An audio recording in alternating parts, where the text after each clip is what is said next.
we're hitting right on the duality that is deciding in today's environment which organizations are going to succeed or not. And that duality being, is marketing fulfilling a tactical or a strategic function? I spent most of my life either talking to retailers or consumer products companies. And I think that's probably where you see a really stark distinction between how marketing is conceptualized and executed. On the retail side, it's seen more as a tactical function. I have tons of black pants to sell. Marketing, please sell black pants. As opposed to saying, when I was in a CPG company, what is the white space of the product we should develop, and then develop the marketing plan around that. Having worked in apparel retail, that's the stark difference. They didn't leverage the consumer insights into what the consumer wants you to develop, as opposed to, we've looked at historical and this is what we produce, so please market it. A lot of people call marketing what it isn't. And they call digital promotion and digital push and digital merchandising or in-store merchandising, they call it marketing. And that is really just a tiny little bit of marketing. It is only a tactic that comes from all of this strategy to get people to see value in your brand and want to give you your money. I think that should sit under sales. I mean, actually, that shouldn't even sit under marketing. I mean, these folks are actually getting the transaction done and executing, and they're very important. But the marketing function sits next to the CEO. That's what makes a big difference. A couple of months ago, where we particularly looked at that connection between market insights to demand planning to supply chain execution. We have to collaborate across the organization. And I think there's potentially a great gap within organizations which says CMO. That CMO will be perhaps not only just doing all the analytics, but also to actually create that environment of collaboration across the organization. Thank you for joining me today. My name is Gary Newbury. I'm an award-winning strategic advisor and delivery executive. I'm focused on the rapid transformation of disrupted supply chain performance across the make, move, sell flow of consumer products and services, from production to porch and assembly floor to shelf. My purpose is to inspire business leaders, particularly those within the consumer products and retailing space, to think big, be bold, scale, adapt, and win, one epic supply chain transformation at a time. There's additional content available from my website, RetailAID.ca, or on my YouTube channel, RetailAID. Be sure to check these out.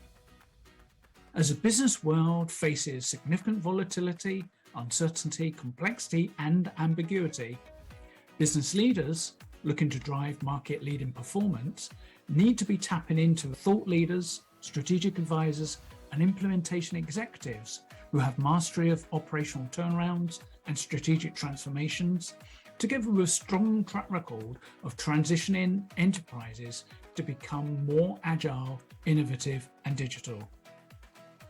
There's great material to get through here, so let's get started. Welcome everybody to the RetailAID podcast channel. We've got some great experts, Roslyn, Jeff, Peter Rodriquez, who's a special guest today, and Carl Boutet, all returning. I'd like to ask everybody to just give a quick introduction to themselves.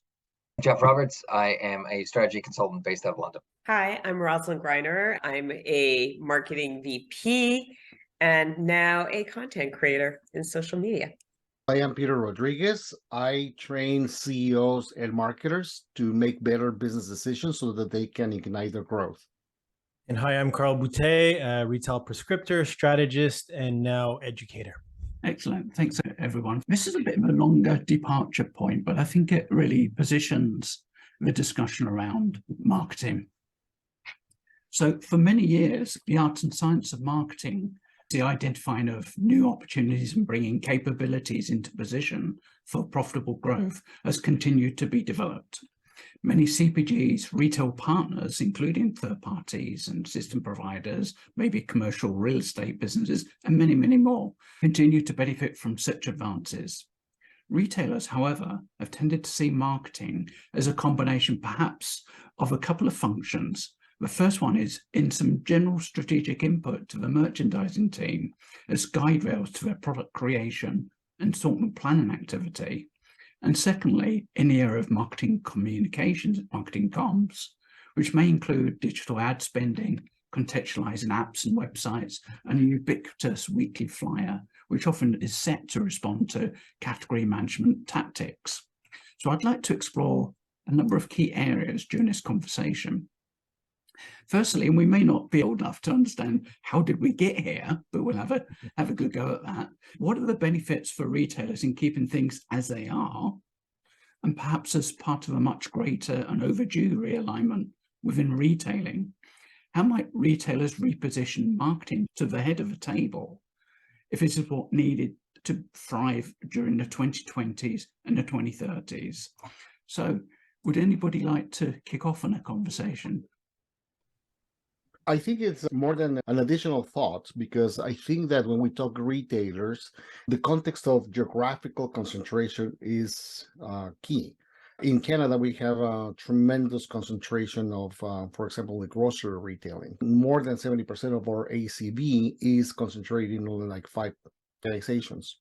So definitely it impacts the way that they see marketing and the way that they understand or don't understand marketing, and use it more as a tool, as a strategic function. So I think that depends. And in other geographies, in other latitudes, where there is less concentration, there is high competitivity, then they have to rely more on the strategic nature of marketing. So I think that would be something that I would like to throw on the table as one of the dynamics that can change the definition itself for those individuals, those organizations. Yeah, that was outstanding. It was super helpful and definitely better than what I was going to land in with. I guess for me, it's funny because obviously I spend most of my life either talking to retailers or consumer products companies. And I think that's probably where you see a really stark distinction between how marketing is conceptualized and executed. So in CPG, obviously, marketing tends to be the pointy bit of the stick in many ways. And in retailing, it's interesting and it's involved and whatnot, but it doesn't necessarily carry the weight. And so I think Gary raises a good point that what we'll start to see, and very much what you just said, Peter, is that obviously depending on geographic concentration and competitive dynamics, and whatever market you happen to find yourself embedded in, we're going to see a greater demand for it. I think particularly given industry concentration, I think that's a really good point to raise. Is that how do you actually stand out when so much of the competitive space has been absorbed already? Having worked both on the CPG side and the retail side, I can definitely attest to what you're saying, Jeff. On the retail side, it was seen more as a tactical function. I have tons of black pants to sell. Marketing, please sell black pants. As opposed to saying, when I was in a CPG company, what is the white space of the product we should develop, and then develop the marketing plan around that. Having worked in apparel retail, that's the stark difference. They didn't leverage the consumer insights into what the consumer wants you to develop, as opposed to, we've looked at historical and this is what we produce, so please market it. So if they want brown pants, but I have black pants, please market black pants. And that was the approach I saw when I worked in more of the legacy retail.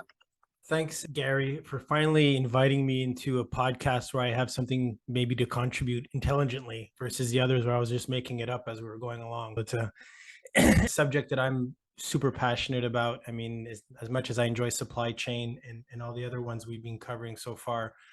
And I love the way that Peter framed it from the get-go. I think we're hitting right on the duality that is deciding in today's environment which organizations are going to succeed or not. And that duality being, is marketing fulfilling a tactical or a strategic function? So I think if you look at the organizations right now that are treating it as the former, tactical, be it for geographic or competitive reasons or whatever, I think those are the organizations you probably want to short right now. I think those are the organizations that are not setting themselves up to succeed in the environment. I don't care even if you have super low competition rate, it's just a matter of time before somebody's going to come and take your market share. So if you're not playing at the strategic level, or using marketing really at its full strategic capability, i.e. at the table of the why of your existence and the way you serve your customer, then I don't think your company is going to be around beyond next 5-10 years. I think the framing is perfect, the tactical versus strategic. And everything we teach now, wherever it be, here in Canada, in Asia, or in Europe, I mean, we're definitely trying to tool our students with the strategic component and making it clear that if marketing isn't at the highest table, if the chief marketing officer does not have a great say in the direction of the company and understands why it's heading in that direction, then again, that company will not be with us for very much longer. One of the key aspects of marketing in my mind is that it's a constant scanning of the environment for looking for threats and opportunities, particularly, and also perhaps keep an eye on what the competitors are doing in terms of their product development, their market extensions and stuff like that. So I wonder where that function actually sits within a retailer. Is it just a casual conversation that I had now and again? Say, for instance, apparel retailers where we've got perhaps more competitors and they're all working on different markets trying to understand what she wants or he wants and where that line of thought is going.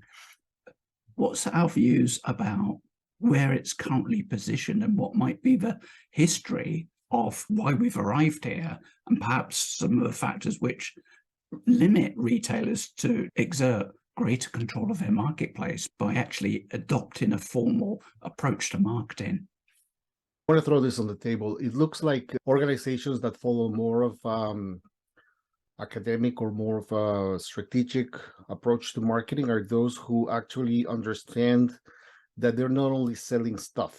When people are very transactional and they sell based on price, you can immediately tell that they don't understand marketing. They are just getting people to buy as much product as they can. And as Roslyn said very smartly, I have blue pants and then we have to sell the blue pants. And when that's done, it's done.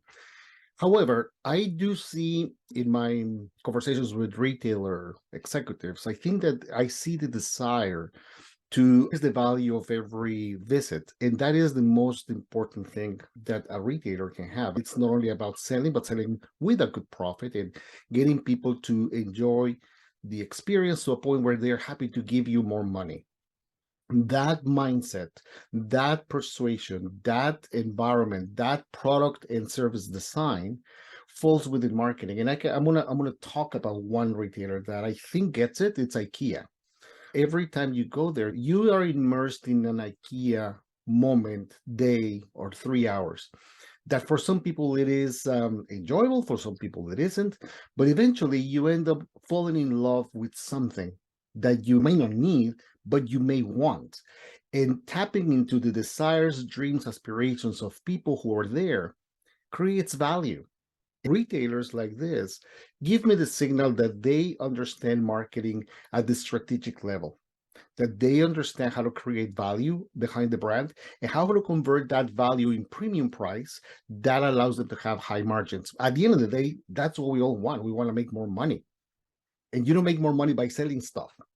By selling more black pants, you're not going to make more money. You're just going to sell stuff. And I think that would be a good way for me to understand and see, even from the outside, if there is someone who has a marketing hat inside the organization. There is also something that we should acknowledge. A lot of people call marketing what it isn't. And they call digital promotion and digital push and digital merchandising or in-store merchandising, they call it marketing. And that is really just a tiny little bit of marketing.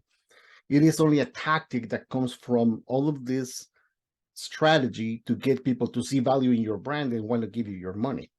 I think that should sit under sales. I mean, actually, that shouldn't even sit under marketing. I mean, these folks are actually getting the transaction done and executing, and they're very important. But the marketing function sits next to the CEO. That's what makes a big difference.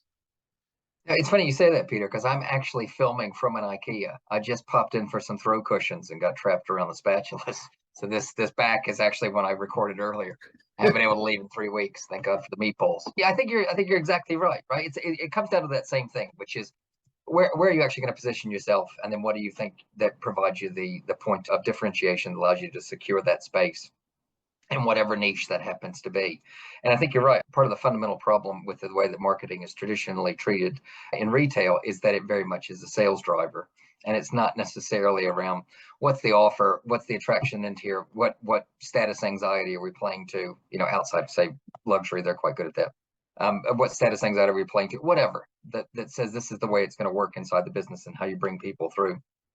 because I think, as you know, it tends to be, I think one of the big challenges, I think, to address an earlier question that Gary asked, is one of the big challenges is that I think in retail, because, and I've made this point several times here, which is the cool thing about retail is it's involved in all kinds of things simultaneously.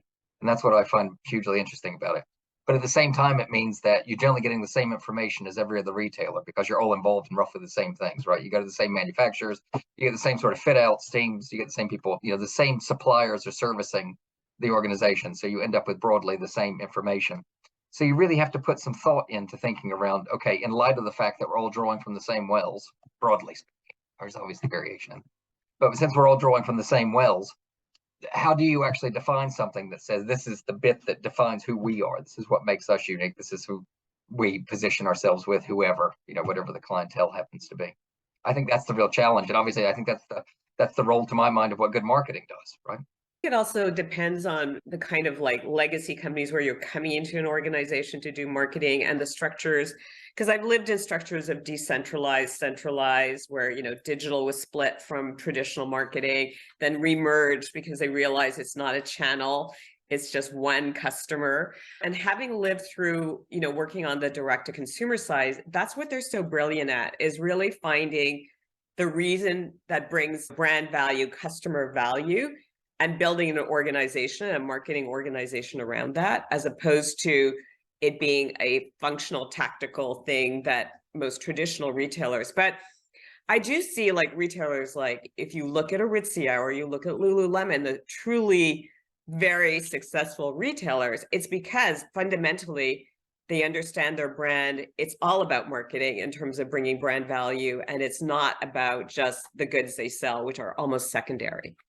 To build on Roslyn's point and all the good comments so far, I think we're aligning pretty clearly here around the notion that the organizations roll more and more, especially the larger ones, the ones that have the cash flow to do it. And we can get around to that in the next round of questions, especially with the economic headwinds we have right now. But the ones that are really pulling away, the Lululemons, the Aritzias of the world, are the ones that I think understand two key metrics beyond most of the others. One that I've spoken about a couple of times on your podcast, Gary, here is that I'm a huge fan of, and I try as every chance I get to permeate out to my clients and students, is customer lifetime value. I think that is sort of the North Star that will guide most companies through the choppy waters and make sure they're delivering on the long term and not just knee jerking it through the next quarter.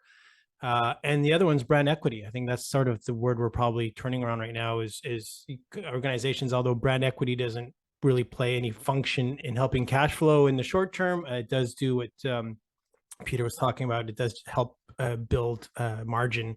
And usually wherever you see strong brand equity, you'll see strong purpose of some sort, or a strong founder principle, or whatever you want to call it, that created that equity in the first place. And we have firms that are more and more specialized in trying to calculate the value, the actual financial value of that equity. But we know from the research that it definitely translates to margin and hopefully to increase revenue as well. And the ones that are weathering the storm the best are the ones that have that equity to still justify that margin. But I think even before that, it comes back to this beyond transactional understanding of how do you build lifetime value with a customer, and just keep focusing on increasing that metric. As much as it's an imperfect science and the calculation is still pretty ad hoc, it's still, I think, the best we can get. I believe it is the marketing metric we have right now that permeates the company culture as well the most. It sort of aligns the organization and breaks down the silos, which is hopefully a big role that marketing is playing now, because it's no longer contained into one single function. It goes across the entire organization. So a lot more to say on all that, but I think it is such an important sort of discussion. And again, if it's not happening from the CEO level right away, right around the C level itself, then again, I think the companies is going to find times that much tougher than they already will be in the coming 12, 18 months. Carl makes a great point, as always.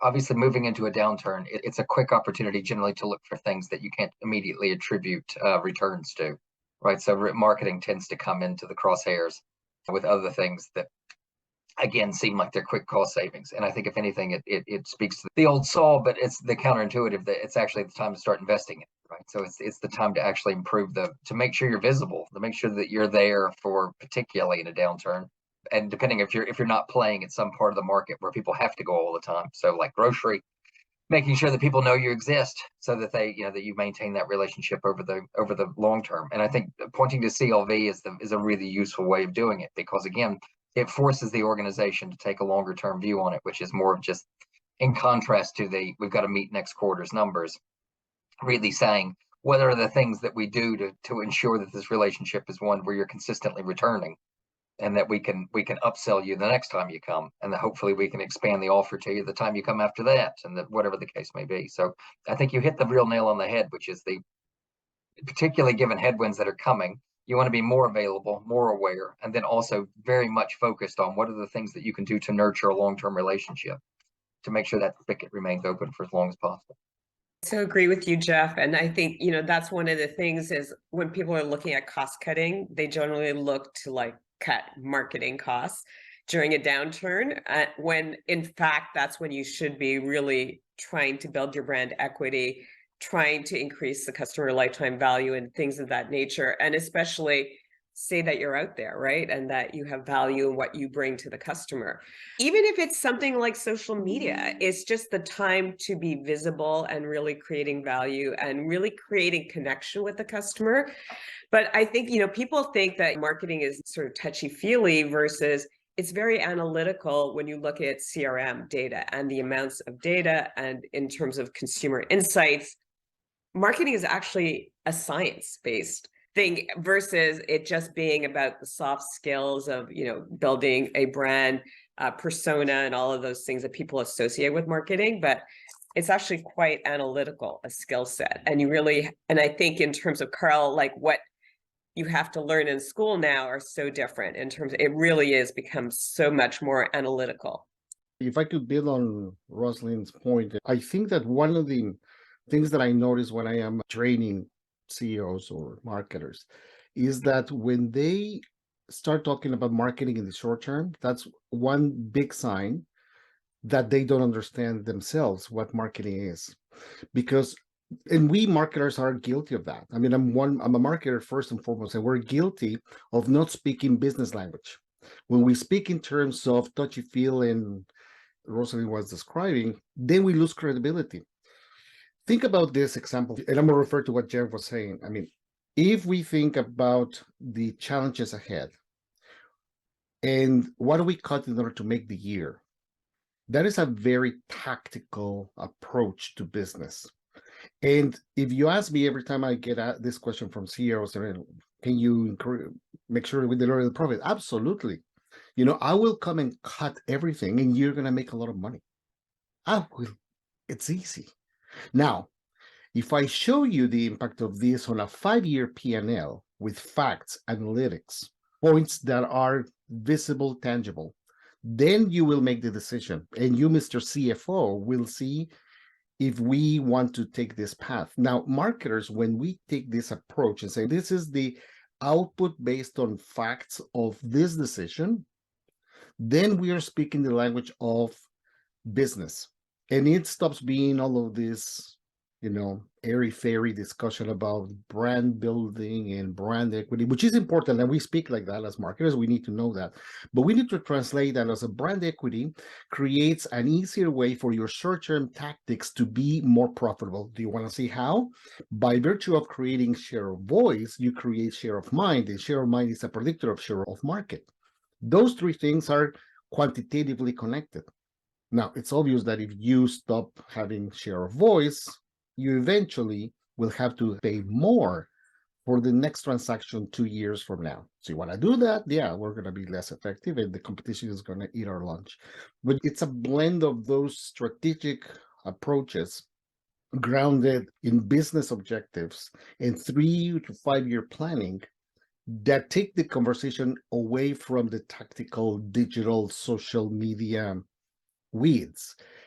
And unfortunately, I see that a lot of people get anxious, like CEOs are anxious because they don't understand the social media aspect of this. I mean, and we go after all of these shiny new objects. This is, what was this week? It was ChatGPT. Oh my God, that is going to destroy creativity. And then we get all, that is meaningless. It's just a tactic. It's just a tool. But we marketers need to elevate the conversation to a business discussion every time. Like when we talk a P&L, when one of the things that I usually hear me say is that my best friend to enter a boardroom is a P&L. Let's discuss the numbers. Tell me where the assumptions are wrong or where they're right, and we will make a decision. And that is where marketing should be.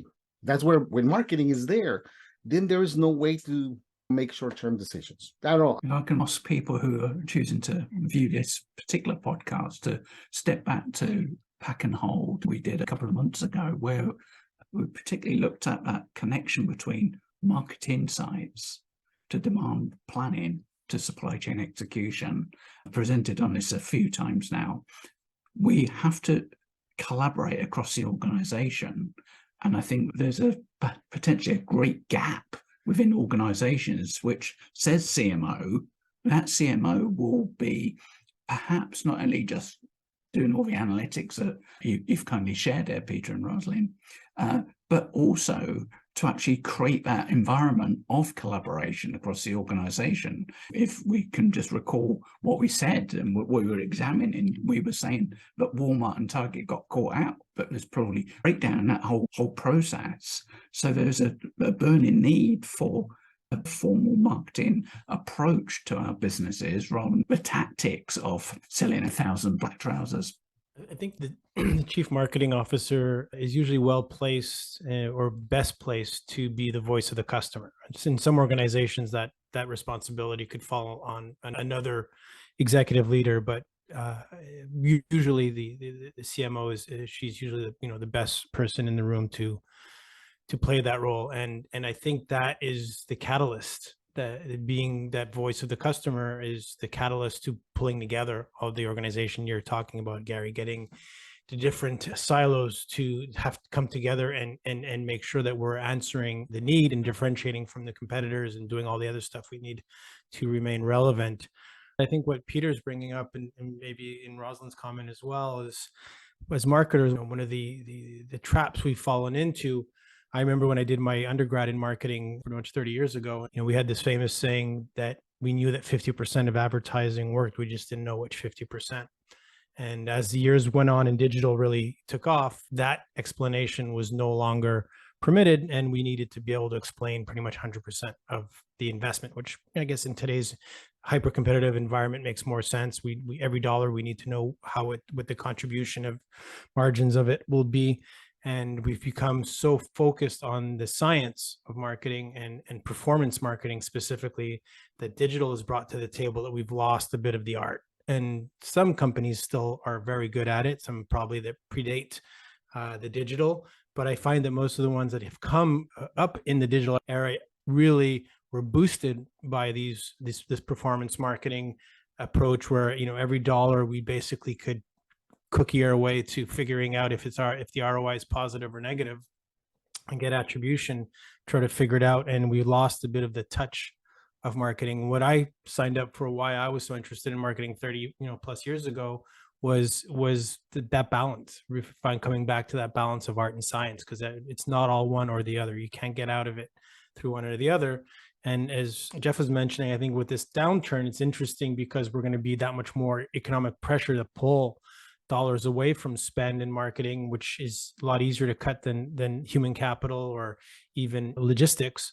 But at the same time, at what cost? And where the concern is, and I've heard this from different angles, is if we pull it, purely from anything that's brand building and just even double down on the performance stuff, we're really just going to be eroding our brand. We're really getting short term and losing that larger objective. And we've seen some examples. A recent one, recent from the pandemic, was Airbnb, who cut 50% of their performance marketing spend because obviously people are traveling less.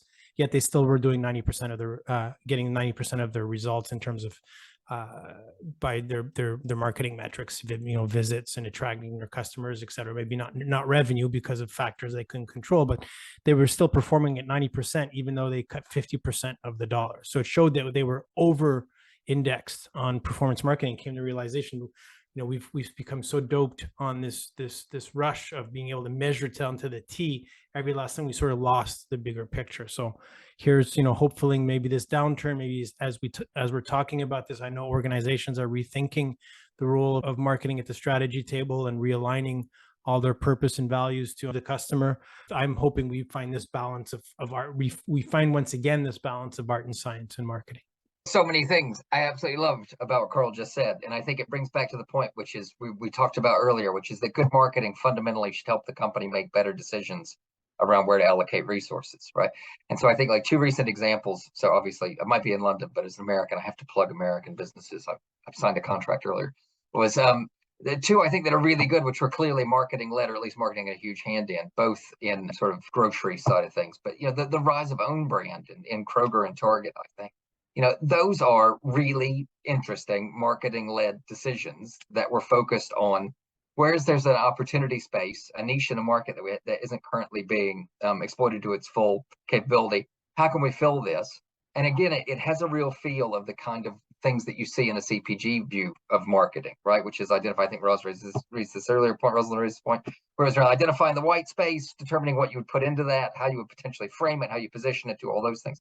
And to my mind, from a retail side, and again, it's a very recent example, which is what made me think of it, but it does all the things that Carl raised, which is that you move into an environment. So I think over attribution killed a lot of what made marketing fun. I'm not a marketeer, to say fun, but I think over attribution sort of just sucked a lot of the joy out. It just became a subsidiary of the CFO at that point, right? Because you too could point to a set of figures and say, aha, magic, we can say this is where it came from. Where in actuality, what I think makes marketing interesting, and as an interested outsider, what I always enjoy about it is the whole piece of bringing an art and science to bear on it. And when you look at things like the rise of own brand in those contexts, I mean, Kroger benefits from the fact that they own a lot of the space, so they can pretty much do anything they want. But the point being is that you've got this opportunity to do interesting stuff. And that was a really interesting marketing-led play, which was a consumer need that was not being met. It was an opportunity to grow. Effectively, they have grown big, successful brands that sit in these spaces. And it's a really powerful way of reinforcing their customer lifetime value on that front, right? Because there's a reason to go back, because you can only get this particular brand in this particular context, where it's another hook into your customer set. So I think there's just so much of that, which I think gets looked rather, which is good marketing really should be at the forefront of helping the business make better decisions around resource allocation, around what spaces to grow into, around what things to start doing, around what things to stop doing. And I think, that gets me really excited when I hear that conversation. You know what? And you said it is, it became a numbers game, because basically performance marketing is at the very lower funnel. Those are your brand loyalists who are already purchasing, that love your brand. So of course you're going to get very high return on ad spend, versus the person who bought from you once and never returned. Well, that's a more interesting, challenging thing. Why didn't they return? Or the people who never checked out, who just basically came and left. Understanding the different segments of your audience and really understanding how to speak to those different segments differently, that's marketing, versus trying to treat everybody with the same brush and the same sort of tactic, right? And you're right, the science part has become so prominent now, because we got excited that now we could okay, we can do return on ad spend, and everything digital is measurable, and everything that is not digital is not measurable. But the problem is, the magic is sometimes what we're missing now in terms of the secret sauce that capture the audience. The value of an amazing experience in the store, an amazing store design. We forget about all of those elements because we're so focused on something that's going to have an immediate return on investment versus a more longer term view, which is what we've been discussing here. I think that is brilliant. I've noticed something when we want to measure, especially as we have become more dependent on the analytics side. The problem is not the measure, but what we measure. And I think that we're measuring the wrong things. And here, a lot of them have been mentioned. I mean, return on investment, number of clicks, and all of those metrics that are only important in a very finite digital environment. One day I was given a keynote on what do you measure when you're a marketer, a strategic marketer. And one thing that I asked these graduate students is, tell me what is the number one thing that your communication should do. Who should you talk to? And the simple equation of having to reach 80% of your audience so that you can have a viable business as you take it down to the actual forecast and sales is not there. One of the questions that follow that is, how do you reach your audience? Oh, immediately everybody went to digital world. And I say, okay, tell me what is the total reach that you accomplish with digital? And people had no idea about that reach. And these were people who were working in the industry, and many of them were grad students. So you would expect them to be fully immersed in this. And they were very good at doing Facebook campaigns and Twitter campaigns and all of this social media stuff. When I told them the reach that you get when you aggregate all the digital channels, that is not even 30%. I said, well, how are you, like if you're speaking to me as a business leader, how are you going to reach the other 50% that I need in order to make this a business? Crickets. They have no idea. The fact that they are not measuring it, it doesn't mean that it's not measurable. There are brand attribution studies that have been around forever that you can measure the attribution of TV, of radio, of out of home, of any medium, and the quality of the creative that's driving them. Last week, 2 weeks ago, I was at the CMA Attribution Summit, and the conversation was exactly about this. Why do marketers are only so fixated at measuring the short-term things that only digital gives you? Because nobody has told them or taught them or instructed them or guided them to think beyond that. Attribution studies, which used to be like $300,000 way back when, are now available thanks to technology, and they're not about digital channels. They're not about that. They're about, for example, one key question that I always challenge people to include. After you see this, after you go through this experience, after you visit this store, how much willing are you to pay this level of money for this? How expensive or how pricey do you think it is? If the experience takes you to feel, well, I have to pay more for this because it feels right, then your marketing is working, your strategy is working. That is a key measure, a key metric that will last, not this year, it will last for 3 years. I always challenge the notion of metrics. Metrics are important in order to create. If we do not face the brutal facts, how are we going to set in motion a good strategy? And many organizations do not want to look at the facts. Well, say, you know, your digital strategy is perfect, it is optimized, and you have the best ROI, but you're missing the big piece that you're not reaching the majority in order to persuade them that they should be paying more for you. Would you like to make more money? Well, these people need to believe that you're worth more. And if they don't believe that, it doesn't matter how good your digital stuff is. So that is a way that I try to convey the fact that when you think as a marketer inside the organization and the CEO is trained to think as a marketer, a real marketer, then things start to change. Because one very simple example, I mean, why would you pay more for, let's pick Starbucks. Starbucks, I mean, it's not the coffee. The coffee actually in blind tests actually doesn't win. You know which in Canada won not that long ago? And this is going to be probably news to you, Jeff, because probably you haven't been here. They tested Tim Hortons, Starbucks, Second Cup, McDonald's. Product-wise, who won in taste? Who do you think? McDonald's. McDonald's, you know it, yeah. McDonald's won from a product perspective. Now, when I talk about this, I say, who cares about the product? Apparently, consumers don't. They care about the brand. They care about the value that you have told them. Well, if you spend $7 on a latte, you're going to feel amazing. And actually, I do. I feel amazing. I give them permission to take my money every morning. But why? Because they continue to build that experience, as Roslyn said, that value that removes the conversation from the tactical stuff of, oh, is this coffee? Then it's a commodity. Then why should I pay more for coffee? No, I'm paying for the brand idea that gives me a benefit that no other. And that is pure metrics. I mean, are we driving that or not? I mean, we can use art to create those solutions, and we always do. But at the end of the day, they have to land on a P&L. When I say a P&L in results, it's not this year's P&L, it's a 5-year P&L. And that's how I believe one of my best relationships as a CMO has been with my CFO. My CFOs have been the ones saving my budget. Why? Because I am good looking? Probably not. Because they believe if what I tell them is right and it's grounded on numbers, they would not cut the investment on the brand. So it's a matter of measuring the right things. And I don't think we're measuring the right things. Attribution is amazing, but only if you use it on the right variables. Thanks for that, Peter. Couldn't get beyond Peloton as a classic case of perhaps not doing very much marketing at all, just wishing that the pandemic would carry on and they could all retire into the sunset. And what happened, the pandemic changed. The product's incredibly expensive, and you know quite a lot about many of the customers because they're subscribing. When the pandemic changed, its nature of restrictions changed, they couldn't understand that it needed to change with their target customer. They just thought, oh, the bottom's fallen out of the market. What do we do?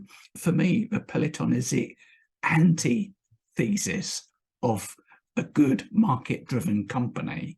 Do that in honor of Simeon Siegel, who's always talking about it on the US financial channels. But that always comes to mind as to what an organization could be like if it fails to establish core discipline of marketing into its management ranks. I was a big fan of the stock. It was great for some time, and I cannot thank them enough for what they did. But as a marketing example, I think that they missed a huge opportunity because during the pandemic, a lot of people shifted attitudes. They shifted as well. I cannot spend money going to the gym. I cannot go out.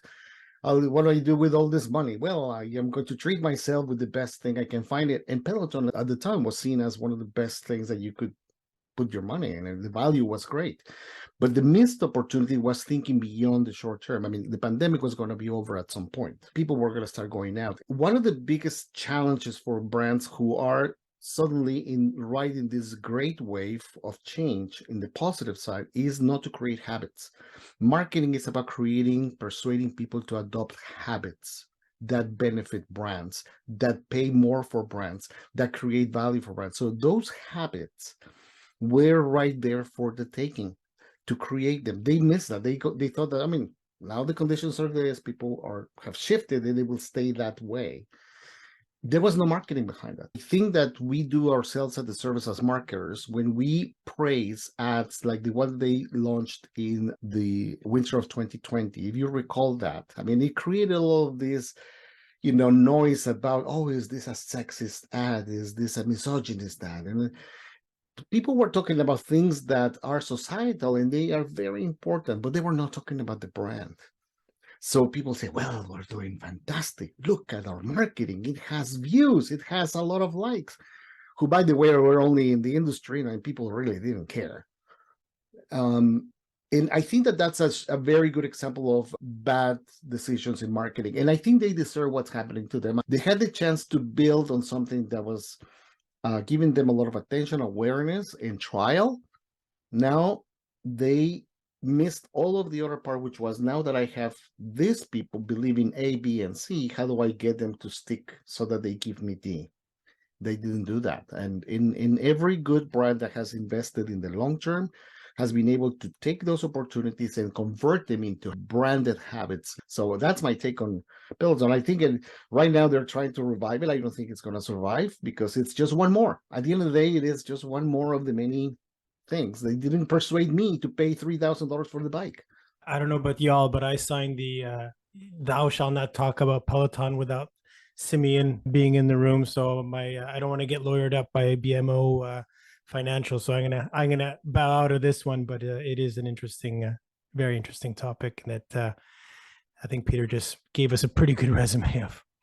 I think the thing that we can say about marketing, sort of like where it's heading, and I think that's more about where the future is the tools in the toolbox are constantly shifting and changing, but the strategic nature of what marketing can do to build brand value and brand equity is still super important. And the skill sets required need to be as diverse, and I don't think we can rely totally on digital. I think there was this kind of feeling like digital is everything, but we forget that the store is one of the most important marketing vehicles that a retailer has as an asset in their toolbox. And the experience that the customer has in store, we see the traffic in store. If we look at retail sales in the last quarter, there was more foot traffic to stores than ever before. So we cannot forget it's about a total experience and not just an experience of what they experience online. So for me, if you're a good marketer, you're looking at the total brand experience at every single touch point and not just the digital touch point. I would just jump on that because I think it's a really exceptionally good point, is that it has to be viewed in the round. So I think good marketing, particularly in retail, touches on two primary things. One, which is understanding playing in multiple timelines simultaneously. You have to think about what's happening now and then what might happen in the future. I've overused this example, but it's like shingles on a roof, right? You want them to reinforce with a little bit of new. So you're thinking about up the front. Then also, if it's not in some way driving resource allocation decisions inside the business, then it's not marketing.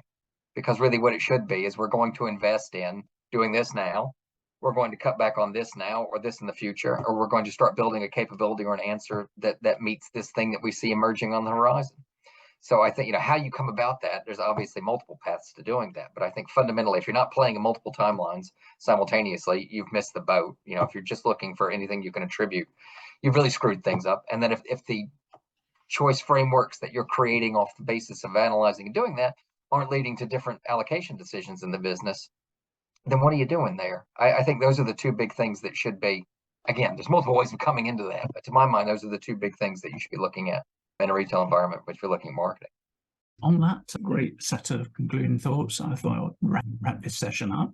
I'd like to thank Roslyn, Jeff, Peter and Carl once again for coming to share their insights and their perspective, and encourage all our viewers to stay tuned and watch out for more podcasts coming soon. Thank you, everybody. Thank you for listening today. I hope the information has been valuable for you and your organization. You can connect with me via my website, RetailAID.ca, go to the contact page, or via LinkedIn and connect with me there. Please feel free to follow the experts on this podcast for more insights and to join in the conversation. I look forward to collaborating with you and playing an active part with your supply chain and business's transformation as you are inspired to think big, be bold, scale, adapt, and win.